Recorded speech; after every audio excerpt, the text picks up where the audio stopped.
the mission of mask. And Tamar is a founder, and this is something we'll keep repeating it, and she's going to tell us about it. But she has done amazing, amazing work on the South Side. Many of our congregants have come in, Laura Frisch, and we've, done different things, both Legacy Lakeside and Legacy Solel. So Macomb Solel Lakeside wants to jump right in, and I'm going to stop share. And Tamar, talk to us. It's been a long week.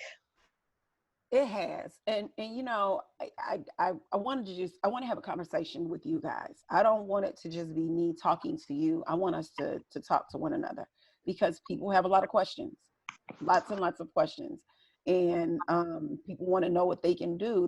And I want to hear how you're feeling right now, because there's so much uncertainty out here, and we don't know what's really going on, and it's really easy.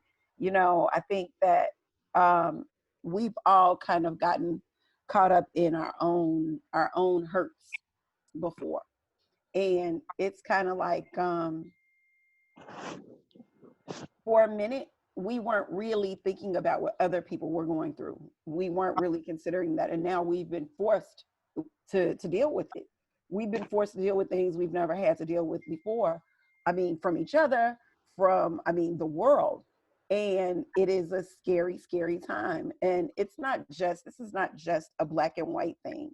And it is not just a male, female, or police and people. It's so much bigger than that now. It's so much bigger than that.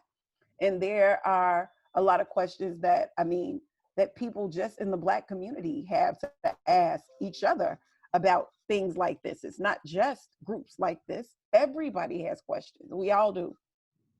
And it's been my job to try to figure out how to navigate through this without, I don't think that we're all supposed to die from this. This is a revolution. We're supposed to make it through. Just like I didn't think we were all supposed to die from COVID. So we had to start thinking about life on the other side of it. And that's what this feels like to me. This is happening to us. Now we have to think about, what is life like on the other side of it? So what does that mean? What does it look like? So there are a lot of conversations that we need to have. And as you said, I'm Tamar Manasseh. I'm the founder and the president of NASC. And you guys know me. I've been to Macomb several times. And so I don't need to run down the resume again. You guys know who I am. And your family, we're family. And so I really want to know, what questions do you have? How are you feeling? I want to hear all about what you're feeling. Anybody out there feeling anything? Who's going to lead us off? All right, tomorrow I'll start. So I've been putting together a reading list and a movie list. So, and I watched this weekend Just Mercy, which is streaming for free, people. Watch it. And I'm Not Your Negro. So what are you reading and what are you watching? I'm watching a lot of Christmas movies. I've watched It's a Wonderful Life 6 times this week. I'm not ashamed to say it. And I'm a Civil War history buff. So I'm reading a book called The Stillness of Appomattox right now, but that has nothing to do with anything that's going on kind of right now. But I do a lot of research. I do a lot of research. And genealogy is my first love. I've been able to trace my family back on my mother's side 8 generations back to the boats. Wow. And so the thing about that I learned about this is, part of this problem that we're seeing right now is public schools have been teaching Black history the wrong way. And they teach what they want kids to know, not what they should know. And it creates a different kind of person when you know your personal Black history, the Black history that you were born out of, not just a generalization of it. Because everybody is not Harriet Tubman or Frederick Douglass.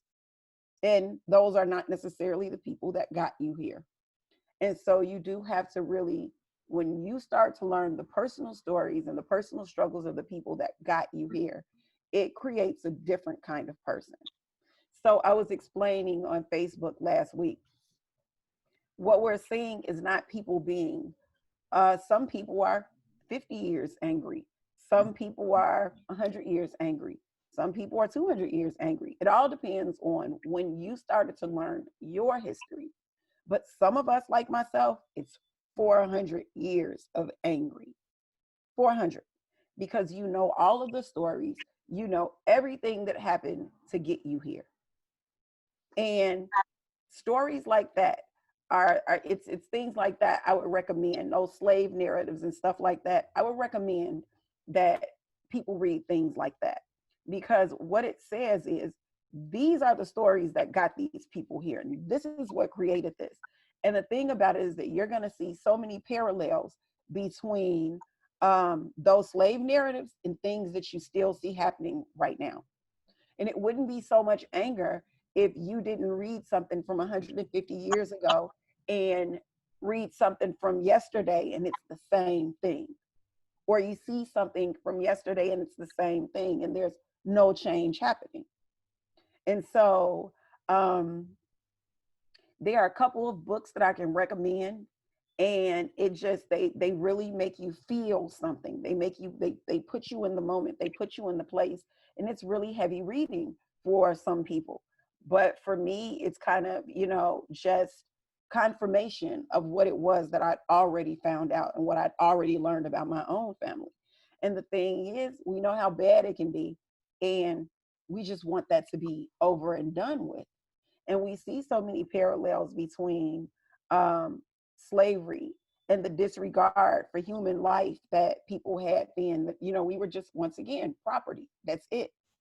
And how one slave owner could be held accountable for the damage to a slave of another slave owner. And it was property, so he would have to pay for the property. It was never anything about the life that they damaged or the life they took. It was just about the property that needed to be replaced. And oh, sorry. There's a lot of talk about property damage now. And the thing is, we've been damaged property for a very, very, very long time. And we're still being damaged. And we're still looked at kind of as property. When you look at and you listen to what everyone's saying about the looters and looters and the looters, I get that. I understand it's scary and it's terrible and it looks really terrible on television. But there was looting in 1968 as well.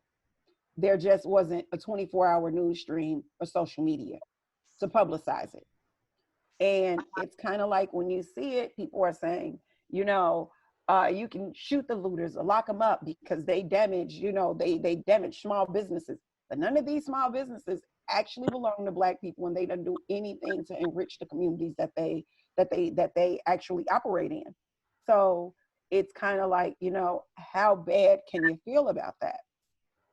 So there's a lot of internal stuff happening right now with Black people that we're trying to work out. So I don't know if that answered your question. Yes, I love it. You're answering a lot of questions, and people want to know how you're feeling. But I want to ask, how does COVID-19 affect your ability to do your work on the block? Well, wait, guys, wait up. Oh, boy. Well, COVID-19. Yeah. We actually built a school on the corner. Remember, I told you guys that we were building a school out of shipping containers. So now the school is pretty much complete. So we've actually been there since March 16th, since the schools closed, because this is a neighborhood where there are minimum wage earning essential workers there. And they got childcare from school. School provided the childcare once upon a time. So now that schools aren't open, then what do you do? What do you do? Where do you put your kids? You can't stop working because you have bills to pay. And so, it's creating situations where a mom might have a 7-year-old and she'll leave a 7-year-old at home in the care of, her 3-year-old and her 5-year-old in the care of the 7-year-old. And then just tell them, hey, don't unlock the door for anyone because she has to go to work and she can't lose her job and she can't take off because she'll be fired if she does. So that a lot of situations like that have been created. So what we've tried to do was stay open to make sure that when those kind of situations arise, that someone's there, that these kids aren't left alone, that they still get a meal, that we still help keep up with the e-learning. And then the thing about the e-learning, and with us being in 3 shipping containers, you can separate kids, so you don't have too many in one space, but you can have more because you have 3 separate spaces instead of 1 large space. So you can have more, actually more kids in 3 separate spaces than 1 big one. So that's what we've been doing with that. And it's the, hand washing, and it's hand sanitizing, and it's temperature taking, and we're taking all of the proper precautions, but it's getting harder and harder to do this every day. But what else we learned when they started the stay-at-home orders, that a lot of kids didn't have access to the internet. And not only did they not have access to the internet, they also didn't have devices in which to actually get on the internet to do the e-learning. So this became another problem for us. So we did a device drive where we asked people to donate devices that they didn't use anymore, at least loan them to a kid who is doing e-learning at home, who might not have one until this is passed. And we got them, but then another problem came up. And this is the thing, you see a lot of stuff when you're on the ground, you see a lot of problems before they get to be, you see issues before they get to be giant problems when you're on the ground. And you have to say, okay, how do I address these down here? And the thing is, we have parents who are basically functionally illiterate. And they do have their very own reading and writing challenges. And they can't do math, and they can't do the things that it takes to help their kids become successful learners, because they themselves are not. They weren't, because some kind of way they fell through the cracks of CPS. And so we can't expect kids to be successful learners and do well in school if they have no one to help them do well. So what Mask has done is we've actually built something called the Study Buddy program, Study Buddies, where we will actually be connecting, and we are taking volunteers, guys. We will actually be signing people up to actually do remote learning with kids all over the world, all over the country, who are going through this. So you sign up, you are assigned to a kid, and you get remote access to their computers so you can help them in real time. So you see what it is that they're doing, you see what they need help with in real time. So parents who may be busy, or parents who may have too many kids to give, the ones the attention that they need, or, those who just can't do it, the kids still have someone to actually stay on top of their education, someone to actually make sure that these kids are staying at grade level or exceeding it and not regressing. And we want to make sure our kids are keeping up with that, because once again, like I said, there will be another side of this. There's the other side of this. And no one wants to come out with on the other side of this with 8th graders, kids who are 8th graders reading on the level of a 3rd grader. We don't need that. We need these kids to not miss a beat. And CPS kids are kids who lost 2 weeks of school due to the strike, and then 3 months of school because of COVID. And so what we can't have is them falling that far behind, because how will they catch up? We can't risk that. So on the forms, you will get to pick what age student you feel comfortable working with, whether or not you have special certifications, because there will be kids who have learning disabilities who need those kind of teachers, that specialized care. You can work with kids from anywhere. It doesn't necessarily have to be Chicago. It can be anywhere where kids are registered. As a matter of fact, we want kids from other cities to register, to have tutors from other places, to kind of broaden their worldview, to give them kind of a look out of, their tutors' windows. And it doesn't look like what they're going through, and it's a different story, and it gets them to thinking about, maybe I want to go to college here, I want to live there when I grow up. So, and we also thought that it would help a lot with anxiety, with the anxiety and the depression that being quarantined has caused for a lot of people. They don't have a lot of contact with the outside world now. And so I think that this would really go really far to kind of start those relationships, to build those relationships, to get people even volunteering without leaving their homes. Get them doing something, you know, useful and positive just from the comfort of their own homes. So that's what we're working on now. And Is that, Tamar, is that link on your website? it will be on the website this evening, along with the permission slips. Yes. Perfect. I think this is great for us people. Just be careful when you sign up for the math. I think tomorrow we probably have a lot of reading tutors here. We might have to recruit, you know, that math. I'm not signing up for any math. I won't sign up to be a math tutor. That won't happen. We have another question. How do you feel about the movement to defund police? What will that look? What do you think that will look like? Well, actually, I just repitched another story to the New York Times that I did before because they said it was too extreme when I pitched it before.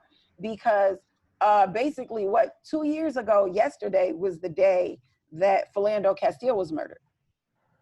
And the thing about that is, I started thinking about ways that we could do that. We could work with the police then.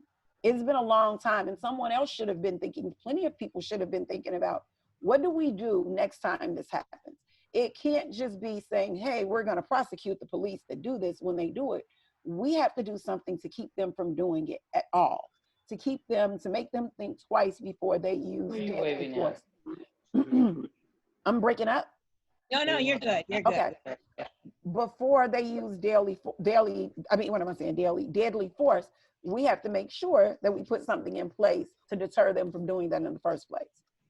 So I don't think that, just sitting on a block for 6 years, and as many times as I've tried to bring people out of their homes just to sit on their own blocks, not to come down to my block, just to sit on their own porches, just to get active in their own communities, I don't think we're ready necessarily to abolish or completely defund police. We're not ready for that, because that would take a commitment from the public, from people, that I just don't think the community is absolutely ready to give, because it is. This is a 7-day-a-week thing. It's difficult to commit that kind of time to community policing. I know I've done it, but what I think we can do, I think that because the CPD has such an enormous budget, what I think needs to happen is that CPD needs to partner with the community. And the CPD, basically, out of the CPD budget, they need a community policing force where they actually hire people from the neighborhoods, kind of like what we do. And those people police their own neighborhoods, and it's merit-based. So the lower the rate of violent crime, or the lower the crime rate goes, the more you get paid. Because the thing is, we know what goes on in our homes. We know who the troublemakers are in our neighborhoods. We know what the problem spots are in our neighborhoods. And like we've proven on 75th, we're able to work that out alone. When we need to, we can do that. We can address those problems. We can take care of that. And parents know, if my kid is the one starting trouble, or my kid is the one doing something that's illegal, or something that can get someone hurt, and if this happens, I don't get paid. Now my income is tied up in my kid's behavior. I'm going to make sure my kid doesn't do that. I'm going to make sure that my kid isn't that person anymore. And this puts money back into the city's economy. It reduces those lawsuits against police for, excessive force and for harassment. It reduces those, and it reduces the negative interactions between the community and the police, because there are less police. Kind of like with masks. We don't need the police there. We don't need them on the block. We need them when we call them, or we need an agreed upon set of circumstances in which we call the police. In certain situations, fine, we'll call you. We'll give you a call. That's it. But otherwise, we don't need you to patrol. You can let the people in the community do that, because they understand they make as much as the neighborhood is safe. That's how much they make. And this creates jobs. It fosters a better relationship between the police and the community, because we're not being over policed. We're controlling when we're policed and how we're policed. And that way, there's the police, there's a way that we can all peacefully coexist. and the police can get the help and the training that they need, you know, all the sensitivity training and everything else that they need, they can have time to get that. They're not overworked. They aren't any of these things. And people, you are creating a city where there are less poor people. And that's what this is all about. Poverty is what creates what we see happening here. That's what's created so much of this. And if we create less poor people, we create more successful communities.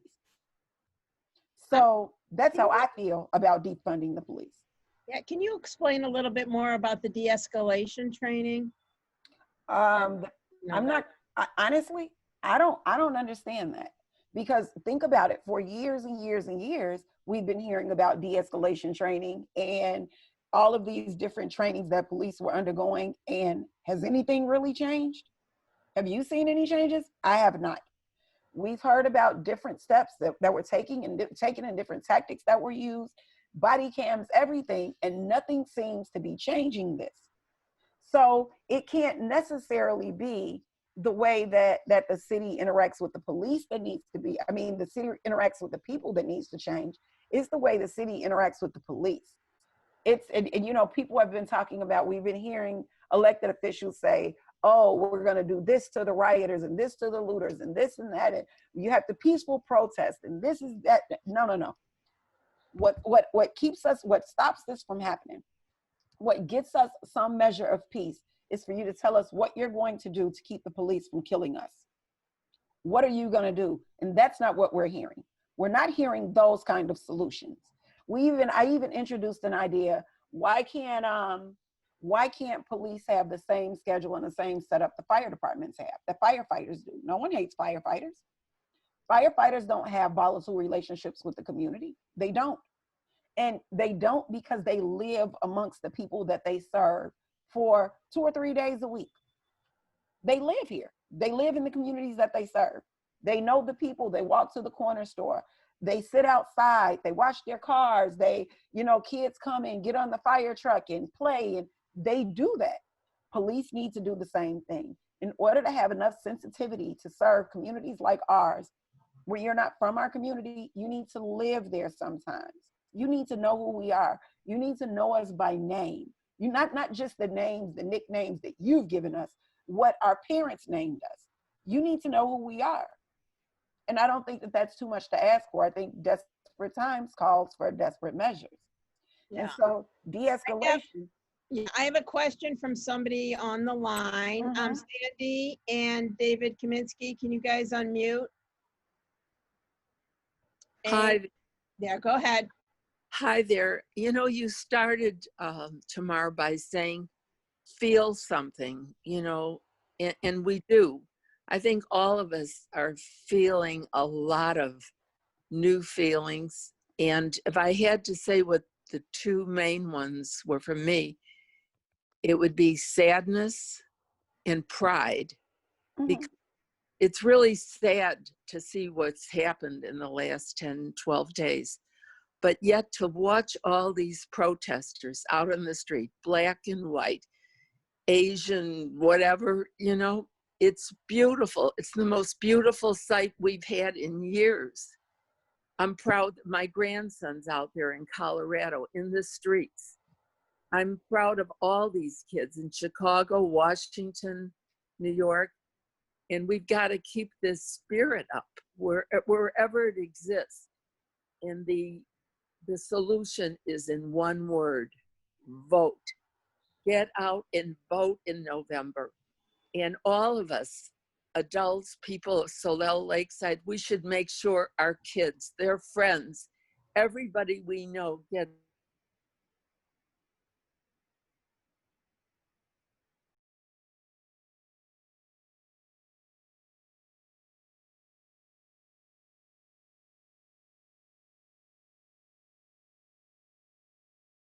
What can we do instead? Hey, Sharon, I love her. Yeah, we all do. I love her.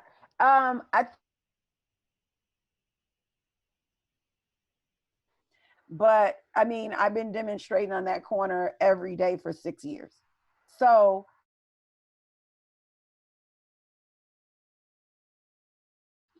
when the other 3 officers were going to be charged, And it was interesting to me to see what was going to happen after that. And if the protests had dwindled and the crowds kind of, went home, it would have been more of the same. However, it appears to me that the crowds got bigger. And it tells me that we are no longer marching just against police brutality. We're no longer marching against racism. We're marching against something much, much bigger than that. And I think it is the fascism that we've seen from our government, the turn that it's taken. I think that people are marching. There are a lot of very angry, fed up people out there. Yes. And they aren't just angry and fed up just about this one thing. They're not just fed up about George Floyd. They're fed up about all of the George Floyds. But then it's not just about police brutality. I mean, it is what we see, what we saw on the steps of the State House in Michigan last month. People don't want to see things like that, but those are the kind of things that are allowed in our country now. We're marching against stuff like that. We're marching against people who don't pay any regard, no regard at all, for women's health rights, women's reproductive rights, for our environment, for the climate. There are a lot of things that we're marching against right now. There are a lot of things that people are taking to the streets for. And I love that in this, people have found allies, that we found other people who will champion our causes. Because the thing about Tikkun Olam is it is an enormous job. It's huge. And like, I'm not joking with people when I tell them, Jews are commanded to do this. This is what we do. But it's a really big job. And I mean, you teach your children how to clean up behind themselves when they're small. They have to clean up their toys and put things away. And that's what happens. And they have to take a part in cleaning up their house, cleaning up behind themselves. It's not the job of Jews to clean up every problem, to fix every crack that has been created in the world. We all have to do our part in doing that. And we have to allow our neighbors, we have to empower our friends to help us to do that. We have to tell them we need help. And right now, I think this is everybody doing their part in repairing the world. Everybody. It's not just Jews. It's not just Black people. It's not just women. It's not just men. It's everybody. And that is what this is supposed to look like. You can have no successful movement with just one group of people. You just can't do it. This is something unlike anything that we've seen in a generation. And so I was explaining last week in one of my rants, my mom, many of you guys got through 1968, and it was a scary and very volatile year. It was terrifying. But in 6 days, you got the Fair Housing Act passed in 6 days. And now it's kind of like people are saying, I just want this to stop. We need to just go home and things just need to go back to normal. Well, we can't go back to normal because normal was what got us here to begin with. Normal wasn't working for us. So we can't go back. So now we have to change something. We have to get something done because that is how La Dorvador works. You got us this. You got us the Fair Housing Act. Now, what do we get for our children? Now it's our turn. It's this generation's turn to get something. And if we don't, and if we just stop now, and if we just go back to our homes, and if we just go back to normal, then guess what? We aren't as strong as our parents were, and we're actually getting weaker. And if we're getting weaker, that means what are we doing? What are we teaching our children? And what will our grandchildren be like? So, all right, I have a question from Russ. Russ, I unmuted you. Go ahead. Go ahead. Hey, Tamar. Hey, it's Karen and Russ. We just want to know how you're doing, and also, it's really hard right now because a lot of white people are learning, which is good, but are there white people in your life that you kind of feel are just really always there with you and care not just about doing the right thing for the movement, but care about you? And what do they do that we can learn from? And I don't mean to put you on the spot to teach us, but because you're a person, right? And we're asking a lot of you in a good way, but how are you doing? And what do you see as in the best of white allies that you know? Did you just say what what I can tell you they do that you can learn from, you're one of them. You are one of them. You should be teaching them. I know, and I'm blessed that I do know true allies, that I do know true friends. Mask has put me, it has been such a blessing because it's allowed me to meet all of these really, really wonderful people, and people who are real allies. And it's not just, I'm not one of those people who just says, hey, you know, some of my best friends are white. No, I actually mean some of my best friends really are. They really are. These are people who, not just when the world is burning, when all sorts of things are going on, they call and check on me. They call and say, hey, how can I help? What do you need? We have laughs together. We eat dinner together. We know each other. We know each other. It's not just something that we do. You have me over, or I might have you over, and it's something that we do just to say, this is something, this makes me feel good. I have this Black friend or I have a white friend. No, we actually do big things together. We actually make the world better for other people together. Things like that bond people together. And this is hard for me, but I think it's hard for all of us. And the thing is, I'm not necessarily confused in all of this. I completely understand what's going on. And it is because I do actually have white friends too. I understand what's happening with Black people, but I understand what's happening with white people too, because I actually have friends who are white. And I know how they're feeling right now. And I know, I can only imagine what must be going through their minds right now. And I'm asking, are they okay too? Because this is hard. Because right now, I mean, like, I've been dealing with all of the different divisions that exist within the Black community. All Black people don't think the same, and all Black people are not the same. And I have to have separate conversations with separate people with different groups. And I understand all white people aren't the same either.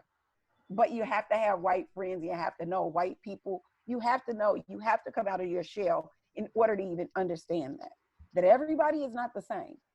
That some people do just they want to learn, they want to help, they want to change things. They don't like the world the way that it is either.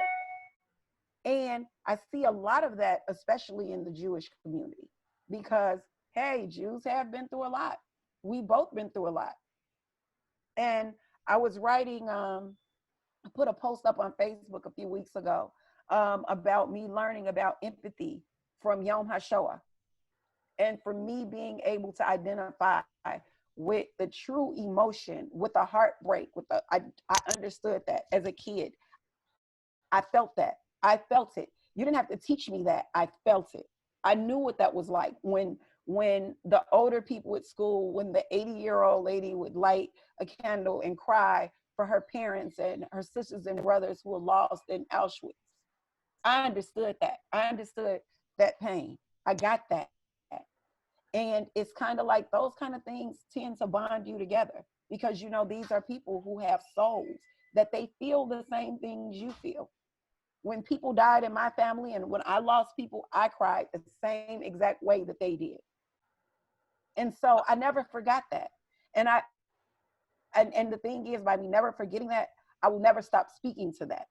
And I will never stop acknowledging the fact that we all have pain and we all have hurt, and that we all have feelings and we have eyes and ears, and we see what's going on in the world, and we see what's going on with other people. And especially when we have friends, real friends who are Black, we understand, we feel their pain, and we want to do something to make it better. And that is so many of my friends, especially like you, Karen. It's so many of my friends like that. First of all, I encourage everyone to go, if you're on Facebook friend Tamar, see what she's doing. She has a amazing page. And while you're talking about this, Tamar, another question: what suggestions do you have for addressing these issues for families with young children? Oh, my heart goes out to families with young children right now, and to young children, period. The other night, at night around my house, it sounds like the 4th of July. There are gunshots, there are flashbangs, because I don't live far from police headquarters. So there are always protests. It's a lot going on, and my dogs are going nuts. Like, it terrifies them. So if my dogs are going nuts, I can only imagine what it's doing to a small child. And kids kids around the block, kids in our neighborhood, they haven't been to school since March. They don't understand that. Then they can't go out, they couldn't go out of their houses. They were quarantined. And then on top of being quarantined, you're hearing about this disease that's killing all of these people. There's this COVID and it's going to kill everybody, and it's killing old people, so you can't see your grandparents. It's a lot. It's a lot to get used to. It's a lot to take in for a small kid all at once. And then you start to see the upheaval and the unrest in the streets. And there's fire, and there's a curfew, and there's people getting shot, and there's people, the police are beating people, and the people are fighting with police on TV. And it's just permeated just every corner, every fabric of their being, every corner of their lives. And so I think the thing is right now is when we start teaching our kids about fairness and about equity and equality, and this is how you be an ally. This is who you are. This is how the world sees you, but this is how the world should see you. This is who you are. And this is helping a kid right now is, when so many of these kids' personalities are still developing, we want to put into their consciousness now that this is how you fight this. This is what you're going to come up against, and this is how you fight it. It's almost like when my son did his bar mitzvah speech, he called racism an Amalekite. He said that racism was an Amalekite, and that is something that we have to do. We have to make battle with, do war with in every generation. We have to fight it in every generation. It comes back Stamp it out. in each generation. In each generation, we have to fight it. And we have to make sure our kids understand it's going to come back in your generation. This is what it looks like to fight. This is what it looks like. We still have to fight it. And this is me teaching you how to fight it when it comes to you in your generation, when you get older. So this is a very hard time. This is a very, there's no amount of PBS kid shows that can, so it's going to take some heavy conversations with kids, but we have to find a way to be honest with them about it, because they're going to grow up in a world and they're eventually going to have to fight this too. Yeah. I also have a list of books, people, which I will get out. Sarah, you had your hand up. You want to ask your question? Yes, Macomb has sponsored a refugee family that were Congolese and were in a refugee camp in Rwanda. And I've been doing the e-learning with the kids because their mom can't help them not knowing English. And they're pretty insulated from the news that's been going on. But there was a meeting at their school about this to some degree. As a white person, I'm concerned about the males in the family. There's an uncle and a 9-year-old boy who have very dark skin. They haven't had any hassling by the police because they live in Skokie, which is a very diverse community. But is there any kind of a conversation that a white mentor or tutor of the children that work with them can have with this family that's been isolated and don't know that much about the U.S., but are people with dark black skin from Africa? Just be honest with them. Be honest with them and explain. I don't, they asked about calling the police once when there was an altercation in their building. I was somewhat hesitant to say call the police. I said, if you feel in physical danger, call the police. Otherwise, let's think of another way we can settle it. Right.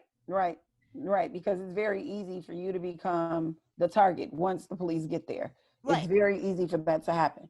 Or be a known person to the police in your neighborhood. Maybe that's not good. It sounds like you got this all figured out, because that's exactly what I would have said. Call the police if you feel like you're in danger. But if not, don't do it. Okay. Don't do it. But it seems like you pretty much, you have this under control. You understand what's happening here. And honestly, if you ever have a problem, it's anything you feel uncomfortable discussing, you can reach out to me. You can reach out, there are people who will talk to them for you if you like. Okay, that's a great link. Yeah. All right, Tamar, thank you for that. That's great. From Bill Rosen, do you think the Black Lives Matter movement needs a single voice like Martin Luther King? I don't know if I agree with this, but I'm going to keep reading. Who is the conscience of America and who constantly reminds everyone in a continuous basis that action must be taken? No, that's the quickest way to kill it, to give it one voice. Nope. No, you can't do that. You have to make sure that there are a lot of different diverse voices, that there are Black people and people of color from everywhere speaking up about Black lives. And Black Lives Matter is not a movement, it's an idea. Because I mean, Black lives actually do matter. It's a thing. It's actually a way of thinking that Black lives matter. They do. And I think everyone needs to advocate for that. And I mean, movements, when headed by one person, they can be co-opted and corrupted. And basically, you can cut the head off and the whole body dies. And we don't want that to happen either. So it's best to just keep it the way that it is. And Bill, shout out to you. I would watch I Am Not Your Negro. It shows the other voices, Malcolm X, Medgar Evers. And I just think an amalgam of voices is always better. Yeah, and we don't all think the same way. We really don't. Like, we don't all think the same way. And like, you know, people will ask, hey, are you from the Malcolm X school of thought or from the Martin Luther King school? And I'm not from either one of those. Somewhere in between there, somewhere, but I'm just somewhere different. I'm not. I understand both of their teachings, but I mean, to tell you the truth, I don't feel, you know, I feel like just even the wording, the peaceful protester, either you're a peaceful protester or a looter. And there's kind of nothing in between and nothing outside of those two. And I don't think that it should be that way. But because peaceful protest, that was, you know, Martin Luther King's thing, you know, people are saying that's what we want this to be modeled after. But what if that's not what this is? What if it doesn't look like that? Because it's not always like that. Because people are so different now, and people are impacted by a lot of things that are different than what they were in the 50s and the 60s. Things have changed a bit. And I mean, even what our allyship looks like, even like, you know, what our fellow marchers look like, all of that has changed. So the approach has to be a little different. Yeah. So talking about, this is from Mansola. He said, I think that one of the ways to create more equality is to change the way our schools are funded. Are we willing to reduce our own schools funding, you know, here where we live, for the sake of providing more funding for less privileged schools? Thoughts on that? Personally, I mean, I'm not an educator, but so I don't understand. But with CPS, I'm looking at the writing on the wall. I am really, honestly, not too enthused or encouraged by what we're going to see in September. I personally don't think kids in the city are going back to school. I think, excuse me, that e-learning is going to pretty much become the order of the day. That's what's going to happen, because I can't see them giving a third grader a syllabus online. Like, it doesn't make sense to me. I think that there are going to be some great big giant holes, and I think parents are going to become responsible for educating their kids now. I don't necessarily think that it's going to be school in the traditional sense in the way that we know it, because we're heading into an educational emergency. The same way people were getting those text messages about healthcare professionals being needed. When the COVID crisis first started, everyone got these text messages about, you know, if you're a retired healthcare worker, we need you now. We need all hands on deck right now. I think that's what we're going to need with educators. I think it's going to be one of those kind of things, because so many kids have fallen through the crack this time. It's going to be such a huge chasm that has opened up in education. It's not enough teachers to fill it. It's not enough teachers to catch those kids up. It's just not. So you're going to need volunteers. You're going to need to deputize people in the community who can help fill in these gaps, who can help, you know, kind of give support to the teachers and to the families to get these kids to where they need to be. And I don't see that necessarily happening in a classroom again.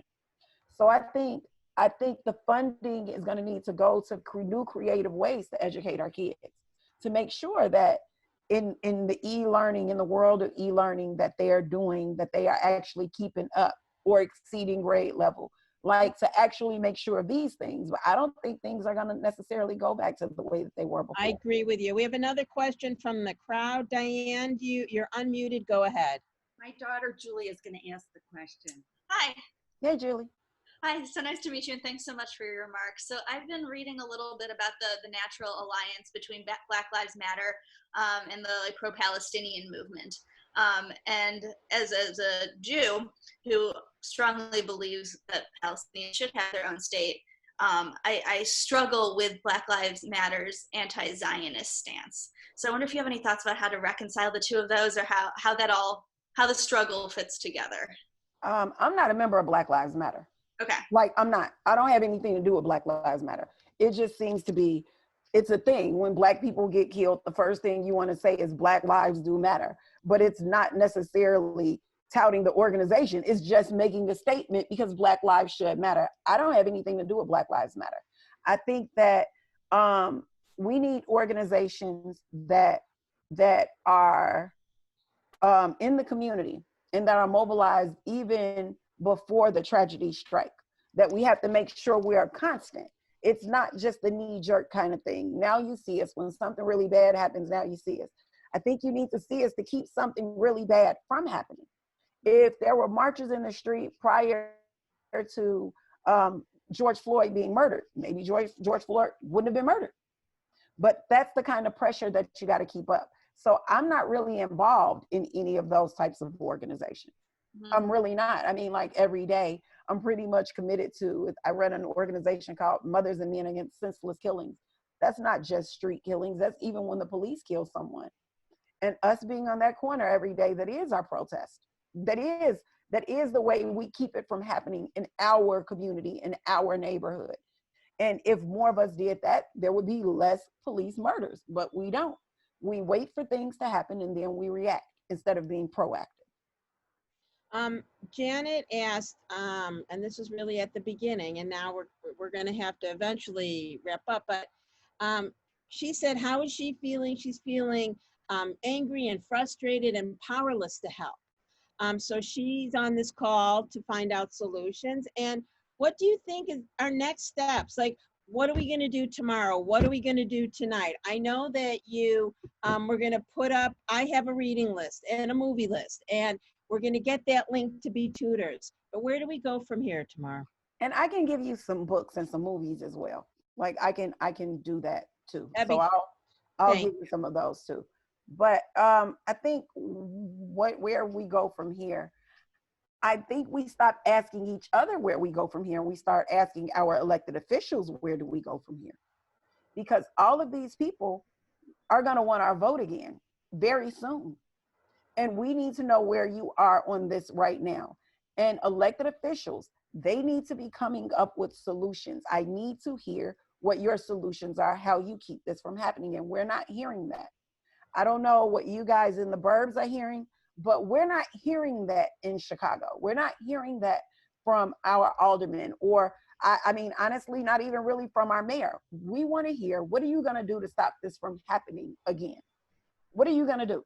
I don't want to hear about, how you're going to go about repairing the damage that, that was incurred on the community because of the looters. I don't want to hear about that. I don't want to hear about what you're going to do to police that don't turn their body cams on. I don't want to hear about that. We want to hear about, how do you stop this? We want to hear about that big structural change that Elizabeth Warren was talking about. We want to hear about that. We don't want to hear about these little incremental, tiny, itty bitty. We don't want to hear about that, because that's what got us here to begin with. And I think that now it's, I've been saying since this started, okay, America has been taken hostage. We have demands. What are our demands? That's what I'm thinking of. What is it that we're demanding? What demands can we send to our elected officials, to our senators and our congressmen and our aldermen and our mayor? This is what we want. And I think that's what we should be doing. Citizens need to be working on a list of demands. This is what we want. And I mean, even if it just starts the conversation, even if they say, no, this is not what you're going to get, maybe we can find something, we can find a halfway point or something, but we're not talking about what we really need to be talking about. We're spending a lot of time talking about each other and not talking to the people who can really make the changes, who can actually sign, just with the stroke of a pen, make a change. We're not holding them accountable. So I think that's what we need to be doing. We need to be holding elected officials accountable. Call your mayor. Call your, I don't know what you guys have in the suburbs, but Got mayors. yeah, call your senator, call your congressman, call your state rep. What are you doing to make sure this doesn't happen again? Not to stop what's happening now, but to make sure it doesn't happen again. Right. That's Karen what we want to know. Yeah, Karen and Russ said maybe we ask the Biden campaign to come to the block and talk to you in the community. Why couldn't we? Why? I mean, I think we should. I mean, if anything, Karen's been there enough times to see the relationship that we have with police on that block. She's been there enough time to see how abusive that relationship can be. And I think that would be a perfect place. Do you remember when I invited the superintendent and the mayor to come to the block and the mayor resigned instead of coming to the block? That they need to come down and they need to see this is what happens. If this is your plan, is it supposed to look like this on the bottom?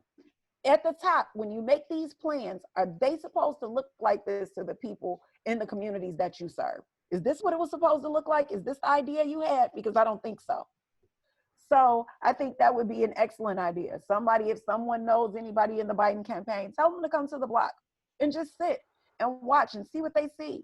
But we are asking each other, we're feeling all of these feelings, and we're asking each other what we can do to help one another.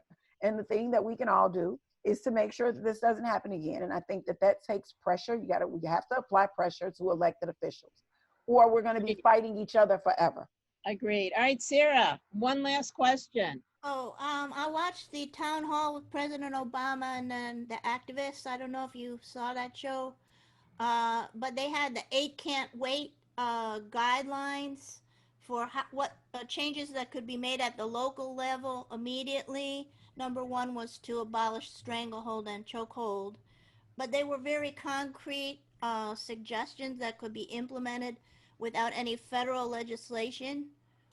Do you agree with those suggestions? Is that something we could talk to our elected officials about? I think that is a start and it's something that you can talk about, but I think it needs to go a lot further than that. The line needs to be a lot harder than that. It really does. It really does. We have a police force that basically feels like they don't. I had an uncle that was shot by police when he was 14 years old, and that was in 1959. So this has been a problem that we've struggled with in this community. And so the thing is, we have to do something that is going to give the police a conscience. It has to be something that is going to make them think twice before they decide that they want to do a chokehold or a stranglehold. Before they do any of these things, we shouldn't even get to that point. We have to do something that is going to make them check themselves. Like, I mean, I know it's a crazy idea and I know it's a crazy thing to say, but why is it that I believe, me personally, that if a cop shoots someone, that they should be locked up immediately. And they should be locked up, not just for their own protection from the people, but they should be locked up immediately, because while you're waiting for us to decide whether you're guilty or not guilty, you need to go to jail, because you don't need to be on death's duty or administrative leave or, still getting a paycheck. You don't need that. You don't need it. It shows a disregard for the community. And it says that, oh, it's bad. What you do is bad, but it's not that bad. But you would think twice if you were going straight to jail if you shot someone. You would think twice about that. And while we're waiting to decide whether you're guilty or not guilty, while we're doing the research and we're doing the investigation, you're going to stay in jail. And so is your partner, because partners are, that whole secrecy thing, that has to stop. Because a partner, if I have a family to feed and a family to take care of, but my partner is a racist cop or a dirty cop, I'm not going to protect him. Not at the sake of my family. I'm not going to protect him. I'm not going to do it. I'm not going to cover for someone when my family is suffering. I'm not going to do it. And that's what you see. It's this code of silence. And, no one's going to talk, but you have to create an environment in which, hey, it's better to talk than not to talk. Because when you suffer too, that's a problem. I mean, like, You know, it's like a parent tying their kids together when they won't stop fighting. And now look at you, you're in a shirt together and you can't get out. And now you have to figure out how to get along. It's almost like that with, oh, this is a really good list. Sorry, I know it's distracting, but we're wrapping up. So in the chat is a Google link, and anyone can get onto this. And I while we were talking, I got more books, and I also put some fiction. I love Colson Whitehead. I love the Underground Railroad. I did too. I love the Underground Railroad. That's just great. Ta-Nehisi Coates, oh my gosh, I hope I have him in both fiction and nonfiction. And I have a giant list, and I know Bruce asked about this, and you just click here. But even Mrs. Katz and Tush, which is about an old bubby and her African-American friend, which is in our library when our building opens up. The story, there's so much, you know, we have a rich culture, and there's a lot to do. And so as we it's 11:30, but as we go out here tomorrow, tell us. Don't be afraid. Don't be afraid. Don't be afraid. Fear will conquer you. Fear will stop you from changing the world. Don't be afraid. Don't be afraid. If it's something that you want to do, or it's something that you want to say, and you don't want to do it alone, or you don't want to be the only one saying it, you have allies. Call your friends and get them to do it with you or say it with you. Don't be afraid. Right now, we have to be brave enough for our neighbors. Sometimes we have to create a space where we lead, where we become the leaders. And being a leader means you might be the one that steps out for the first time, but somebody has to do it. And it's a scary place to be, but it's the right place to be. So let's not let fear get the best of us at such a scary time. Let's not let it get the best of us. And let's always be available. To be those allies, to be those friends, to be those supporters. So, I guess that's all I got. Okay. So both Karen, Laura Frisch, we can donate for supplies for you. We can be tutors. So these are things that, as soon as that link comes out, that we can do. So I encourage everyone. We're getting a lot of thank yous in the chat. And you're welcome. Thank you for having me. Thank you for inspiring us. It's just, what a great morning. What a great morning. I'm going to start crying tomorrow, but I'm crying. Okay. It's okay. It's okay. All right. So we will see you maybe over the summer. Absolutely. We'll be in touch, and we can't thank you enough. And it's just. Thank you, guys. Love you all. We'll talk soon. Friend me on Facebook if we aren't already friends. Yes, Facebook. Amazing. Bye. Bye, guys. Thank you very much. Again. Thank you. Bye. Wonderful. Thank you, Tamar. It was wonderful. It's Great seeing you. Great. Thank you. Great seeing you too. Tamar, thank you. Thank you. you. Bye-bye. Bye. Take care.